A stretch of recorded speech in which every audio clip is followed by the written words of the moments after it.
Namaste, myself Maulika from grade 6. Today I am going to tell you all a few stories. Story number 1. Two frogs. A long time ago, two frogs were playing in a rainy day. They hopped here, they hopped there. They jumped there, they jumped here. They were playing and playing. Unknowing to themselves, they entered a house through the window. Near the window, there was a big pot. In the pot, there was churn of milk. By mistake, they slipped into the churn of milk. They swam, and swam. But still, after a long time, they could not come out. The first frog said to the second frog, "Friend, I am not able to swim. My hands and legs are paining. We will never be able to get out of this pot." After saying this, he stopped swimming. As a result of stopping his swimming, he drowned. But the second frog kept swimming. After 1 hour, the second frog also thought, "It's true, my friend is correct. I will never be able to get out of this pot." But he again think, "Wait, I will try a few more times." And he again started to swim. Then, in a few seconds, the churned milk turned into butter. Then happily, he padded into some butter and he jumped out of the pot. So, the moral of the story is that you have to keep trying until you achieve your aim. Before going to see the next story, I would like to ask you all a riddle. You buy me to eat, but you do not eat me. What am I? Please write your answers in the comment box below. Now, I will begin my next story. A bull and some frogs. Once upon a time, in a pond, there lived many frogs. In the frogs, there was one frog which was very proud. It used to think, "I'm so big. If these small frogs stand in front of me, they're nothing to me." And while it was walking, it used to think, "How the earth would shiver when I am walking on it." One day, a big bull came into the pond to drink the water. All the frogs saw this.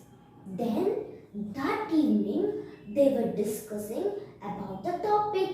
They were like, "How big is the bull? Oh my God, it would have just stabbed on me," they used to think. That time, this proud frog heard it and then he think for some time and then went to the small frogs and said, "Hey, it's of nothing. It's just puffed out of air.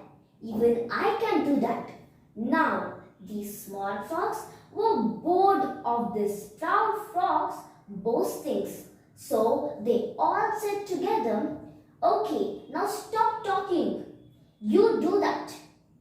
The big frog started to puff and asked, "Now am I the size of the bull?" They said, "No." He puffed, asked. The reply was no. He again puffed, asked. The reply was no. It continued for some time.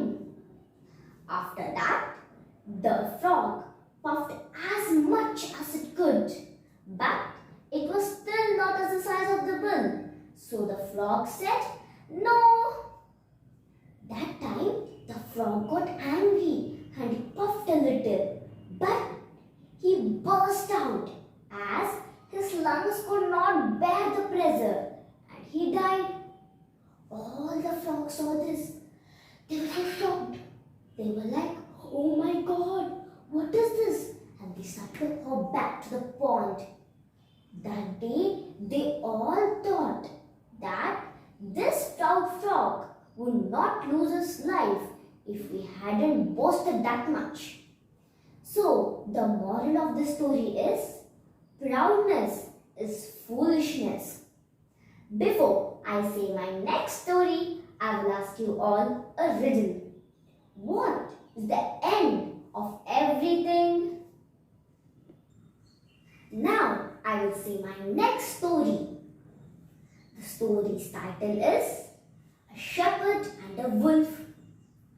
A long time ago, a village was there in the outskirts of a forest. In the village, there lived a shepherd. Every day, the shepherd used to take his sheep to the forest to graze them. One day, the shepherd was feeling so bored. So, he thought of a plan, and then he smiled and shouted, "Wolf, wolf, it's taking one of our lamb." After this, all the farmers who heard him ran with what instrument they got, some with stones, some with knives, some with sticks. But alas, when they came, no wolf. They were very angry. They turned at the shepherd. The shepherd was laughing and saying, "There's no wolf. It's just a fun. Now go back to your work." The next following days, the shepherd did the same trick. After a few days, all the farmers were like, "He's a big liar." One day, a wolf really came. It took one lamb and started killing other lambs and eating them. Now the shepherd climbed onto one tree and started shouting loudly, "Wolf, wolf, it's taking all the lambs. It's eating them." Now, not even one person came because they thought he was making a fun. So, the moral of this story is that a liar's truth is seldom believed. If you like my video, please do like, share and subscribe. Thank you.